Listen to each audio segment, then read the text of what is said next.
Feeling happy, getting lucky. Feeling happy, getting lucky. I had a really fun Zoom last Thursday night with my buddy, the Great Caruso. Caruso and I are colleagues, and he follows me on Instagram. The Great Caruso was a child collector, and my getting back into collecting has sort of piqued his interest to get him back into collecting a little bit. So last Thursday night, the Great Caruso and I jumped on a Zoom. First, we connected just as friends and colleagues, talked about ourselves, talked about our families, talked about work. And then we started talking cards. He asked me how I got back into the hobby, wanted to see a few of my cards. Most of all, he was really excited to show me his binders, and it was so fun. The Great Caruso collected sort of late 70s to early mid 80s, right around the time as me. He's a little tiny bit older, but basically we're sports card contemporaries. And he showed me his binders, and he had all the fun ones, guys like Reggie and Roger Staubach and Dr. J and Pete Rose, all in binders. And these were cards that he loved. Right? He wanted to know, is there anything here worth submitting to PSA? And I said, probably not. To be honest, they were kind of in that three range, three, maybe four, maybe a five on a sharp one. I said you could if you want to encapsulate it, but you probably won't increase the value, and you'll probably end up, after all the shipping and everything, you'll probably end up losing money on it if you're looking for anything that's profitable. If you just want to encapsulate it, go for it. But I said if you just want to do that, you might just go with a one touch, just as good. So we're looking through his cards, flipping through. It's mostly baseball, a little bit of football, a little bit of basketball, a little bit of hockey. Flips open a page.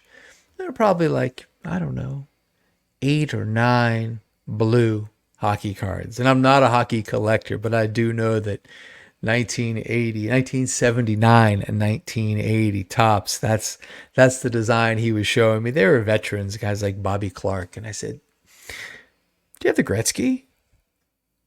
Not in here, because they've been binders for a long time, mind you. Like they've been binders since he put him in a binder when he was a boy. So we're talking, we're hanging out, we're having a good time. Finally, it's time to say goodnight. I said, "Do you have any other cards? You might want to just look around. You never know what you might find. It would be neat if you found that Gretzky. That's probably in the range, unless you have a really high grade Ricky Henderson. He had a Ricky in the binder. It was, well loved. No Gretzky. So say goodnight. A few minutes later, maybe 10 minutes later at most, he sends me a text. Boom. The Great Caruso found a Wayne Gretzky rookie card in his childhood box of cards, just loose. Like, yeah, just in the bottom of the box, moving around loose. And oh, what a great find. I am so happy. You know why? Because feeling happy leads to getting lucky. I'm so happy for you, Great Caruso. Here is this Gretzky rookie card, 1979, 1980. You can take a look for yourself. It's pretty off-centered left to right, but so what? Whiting in all four corners, a little bit around it, a little something in that top left corner as well. And it's definitely got some surface rubbing, but so what? Caruso, feeling good, getting lucky. Found a Wayne Gretzky rookie card in the bottom of a box of cards, just bouncing around loose. Man, I am so happy for you. He's asking what to do. I sent him a card saver and a penny sleeve and an envelope. Sent that in the mail last week. It's on its way. And when it arrives, I'm going to walk him through how to make a PSA submission, because this one is cool. Even if it comes back a PSA 1, super duper cool. Feeling good, getting lucky. Welcome to the Rated Rabbi Sports Card Podcast, where sports cards and pop culture meet the 1984 All-Star Game. I am your host, Rabbi David Spinrad. Welcome to episode 69, feeling good and getting lucky. What else is I going to call an episode that starts with an awesome story like that? Feeling good, getting lucky. Bottom half of the sixth inning, still. Claudio Washington on second, one man out. Dotson on the hill. Gary Carter at the plate, and the ABC broadcast flashes this graphic. It says all-star record, 2 home runs in game with Carter at the plate. Runs down the list of 5 players who from 1933 to 1984 had gone deep twice in a game. I did a little homework. No one's done it since then. Last player was Carter. Here we have the 5. Archie Vaughn, Pittsburgh Pirates, 1941. Ted Williams, Boston Red Sox, 1946. Al Rosen did it for the Cleveland Indians in 1954. Willie Mack, 1969, did it as a member of the Giants. And Gary Carter, whose batting did it as an Expo in Cleveland in 1981. While we're on this statistic, I want to take a minute just to show you one of my favorite cards. It's a member of the 80 card master set. I've shown it before. 1969, Willie McCovey. Willie Mack was an honorary captain that day along with Hank Greenberg. I love this card. This is a tough one to find centered. Beautifully centered example. Last name in yellow because I didn't need to pay for that little printing oddity. Beautiful, beautiful card. His MVP season, 1969. On that list, one of those players is not a Hall of Famer, the guy in the middle, Al Flip Rosen. Rosen's one of those guys very good for a short time. Almost, but not quite in the conversation as a Hall of Famer. A tough Jew, born in Spartanburg, South Carolina, raised in South Florida. 12th grade, transferred from his high school to a military academy on a boxing scholarship. Tough Jew. Probably would have had a longer career except for 2 things. Number 1, he served in the U.S. military, in the Navy during World War II, 1943 through 1945. He actually had some at-bats. Actually, 1942 to 1945. 4 years. Had some at-bats in the minors in 42. Played in 86 games. Then lost 4 seasons of development. Second reason was Cleveland had a guy named Ken Keltner who played third base. And back then there was no free agency. There was no getting away. And Rosen was actually stuck behind Keltner and didn't really get a shot until 1950 to be a starter for the Indians. But he had a heck of a run those 7 years. 4 All-Star games. 1952, 1953, 1954. 1955, wins AL MVP in 1953 with a monster season. Rosen comes within 1 percentage point of winning a Triple Crown. Mickey Vernon hits 337. Rosen hits 336 to go along with his 43 home runs and 145 RBIs. An OPS plus of 180, which means he's 80% better than the average player. No wonder the guy has a 10.1 win above replacement, 10.1 WAR. He counts for 10 extra wins. What an amazing season by Al Rosen. 33.4 career WAR. Has to retire after his age 32 season after 56. Just the injuries are adding up. One of those guys, if not for those reasons, might be enshrined in the Hall. Becomes a stockbroker after he retires. Then he goes to work for Caesars, and he works in their gaming and hospitality. And that's actually how Willie Mays gets connected to Caesars, was through Rosen, doing all those promos that later get Mays and later Mantle suspended by Bowie Kuhn. What else can I tell you about Al Rosen? Becomes a GM for the Yankees, then the Astros, then 86 to 96. He's the GM for my guy, right? The Giants. He and Roger Craig partner. 87, they win the West. 89, they win the West. 89, they win the National League, but lose in the World Series. Of course, he is part of the house cleaning after the 92 season, after the Giants are sold to Peter McGowan. Oh, having a Cliff Clavin moment. What else can I tell you about Al Rosen before we move on? So Al Rosen was featured in one of those Miller Lite commercials. Remember those commercials? Light beer from Miller. Everything you always wanted in a beer and less. The John Madden one is the light beer, the Miller light beer commercial par excellence. But who else is in it? Rodney, Bubba Smith, Burt Jones, like all these A-list 70s and early 80s athletes and adjacent guys are in these commercials. They're super fun. Here is the Al Rosen commercial. He actually is sitting at a table, kind of a Tony Men's Club, sitting next to Giants GM Spec Richardson. This commercial's from 1979, and they're talking trades. I'll give you this for two of those. And then you realize they're actually talking baseball cards, right? Feeling good, getting lucky. I didn't find this little tidbit. This one found me. They're trading baseball cards back and forth. Then there's the closing shot, right? There's the tagline, everything you always wanted in a beer and less, surrounded by baseball cards. And what is the card leaning up against that glass of Miller beer?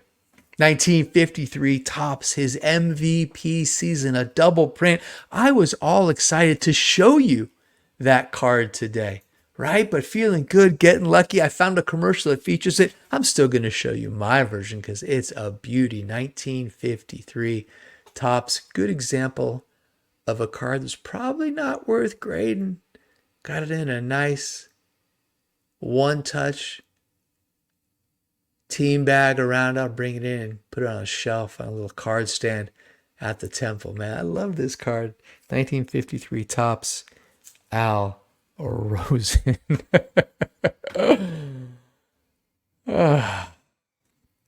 Brenly at no, actually, it's Ozzie Smith at the plate. Hits a bouncer to Alfredo Griffin, who flips to Damaso Garcia to try to get two. Garcia, taking the ball out of his glove, has it, pops out. Carter's out at second. Ozzie's safe at first.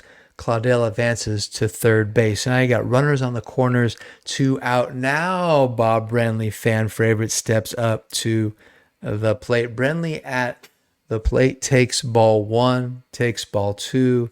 Dotson comes back, gets the count even, 2 balls and 2 strikes, cuts into the dugout. We hear Al talking about the Giants having a very few number of bright spots, Brenly being one of them, Jack Clark being another one. Mentions there in the dugout is Phil Niekro. Phil Niekro gets a big, loud round of applause at the start of the game. And what I wanted to ask you is, how old were you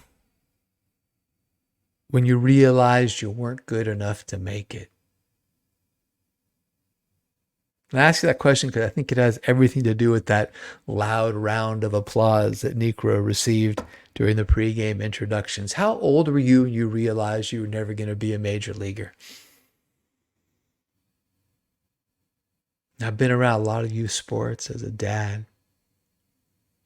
And the truth is, you can tell the ones who have any shot at all pretty early, right? T-ball, farm league, right? Coach pitch, right? You can tell. And there's the occasional late bloomer.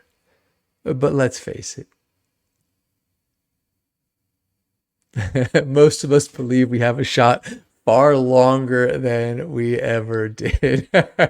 I remember working hard. I'm 15 years old, practicing all the time. I'm like, dude, you didn't make the major leagues in Little League. What shot do you have to make the major leagues major leagues? Nevertheless, as I got older, a little piece inside of me refused to die. And it's that little piece inside of me.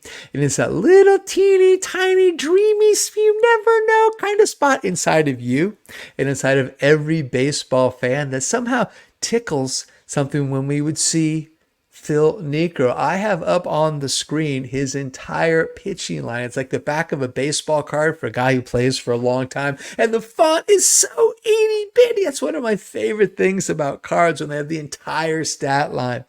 1964 24, Necro makes his first appearance in the big leagues. Plays 24 seasons in the big. 1964, 1987. Oh, yeah, he won 300 games, 318 games, lost 274. Never won a Cy Young, but did make 5 All-Star teams, did win 5 Gold Gloves, and beloved because there was something about seeing a guy as he got older that kept the dream alive in us, right? Just some little thing. There was something about him that was like us, or so. So I wanted to believe, right? Kind of a little Jamie Moyer action. Here's this guy who like just keeps that dream alive, just vicariously through him. Man, Nuxie Phil Naker. I do have his tops traded from 1984. 84, his base, he's still a member of the Braves, who kind of unceremoniously said, "You're done. You pitch from us from 64 through 83. We think you're done, Negro." Negro says, au contraire, mon frere, signs with the Yankees, makes the All-Star team, wins 16 games, loses 8 in 1984. This is actually tops traded. Tiffany. I couldn't have spent more than 10, 15 bucks for this, though. Nuxie. Did you know that Nuxie once allowed a home run to his brother Joe Niekro? 1976, May 1976. Joe Niekro hit one major league home run, and it was off of his brother. 5.5 years older was Phil Niekro.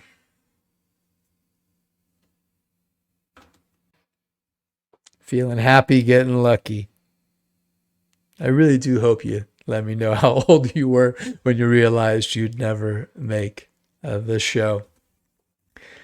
2-2 pitch to Brenly. Misses for a ball. Next pitch strikes him outside. Retired. End of 6. NL leading 2-1. We cut to the commercial. And it's this.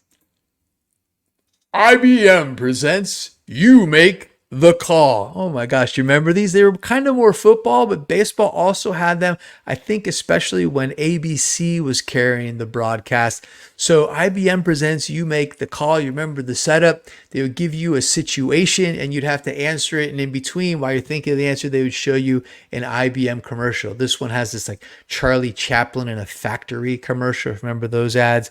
The setup is they say, with no outs and runners on first and second, the batter swings and misses at strike 3. The ball gets away from the catcher. The runner breaks from first. For first, the question is, can the runner advance? Cut to commercial. We're back. Obviously, with first base occupied and less than 2 outs, you cannot advance on a drop third strike. Kind of like a no-brainer one. What's fun, though, is to try to recognize the players. So the pitcher is definitely 1983 Cy Young Award winner John Denny. Behind the plate, chasing after that pass ball is catcher Bo Diaz for Philadelphia. I guess Bob Boone had the day off. Runner on second base was the catcher. What's his name? Junior Ortiz. Something like that from the Pirates. Yeah, Junior Ortiz. Yeah, something like that. Junior Ortiz from the Pirates. He's a Mets catcher. Backup. And the runner on first is this guy. I'm hoping Mookie Chilson will watch this episode because I think the guy on first is Mets starting pitcher Ed Lynch. Remember, Ed Lynch was real tall. This guy's tall and skinny, like 6'5", 6'6", wearing that awesome starter jacket on the base pads, the indicator. It's like the quarterback wearing the red jersey and practicing football. I always thought that was like kind of cool, but also kind of goony. It'd be like 87 degrees. He put his starter jacket on and button it up to run the bases. Oh, Mookie, let me know. Is that Ed Hearn? What did you like better? Did you prefer IBM Presents You Make the Call? Or were you more of a fan of Alcoa Presents Fantastic Finishes? I loved them both, but I have to give a slight edge to fantastic finishes, man. These were awesome. They would always come on at the 2 minute warning of football games, and then they would do the thing. They'd give you the clip, the amazing, fantastic finishes, and then it would be a commercial. Alcoa was, maybe it still is, they recycled aluminum cans. Alcoa can't wait, we can't wait for tomorrow. Alcoa can't wait. It's all in this head, man. Commercial jingles for aluminum can recycling companies. Alcoa Presents fantastic finishes. You want to know one that I totally remember for these fantastic finishes? I remember the one with Tom Dempsey. Remember Tom Dempsey, right? Born with no fingers on his right hand and no toes on his right foot. Interesting. So again, going back to what Eli Wolff was an activist for, right? What he taught was the objection to a disabled list is not just definitional, it's that people with disabilities also play sports. Case in point, kicker Tom Dempsey. Dempsey was a wild man, actually. When coming up, he was not just a kicker. He was an offensive lineman, goes to camp with the Packers, is way overmatched, focuses on just being a kicker, and has actually a darn good career. Plays over 10 seasons. He's a Saint. He's an Eagle. He's a Ram. He's an Oiler. He's a Bill. But what do you and I know Tom Dempsey for?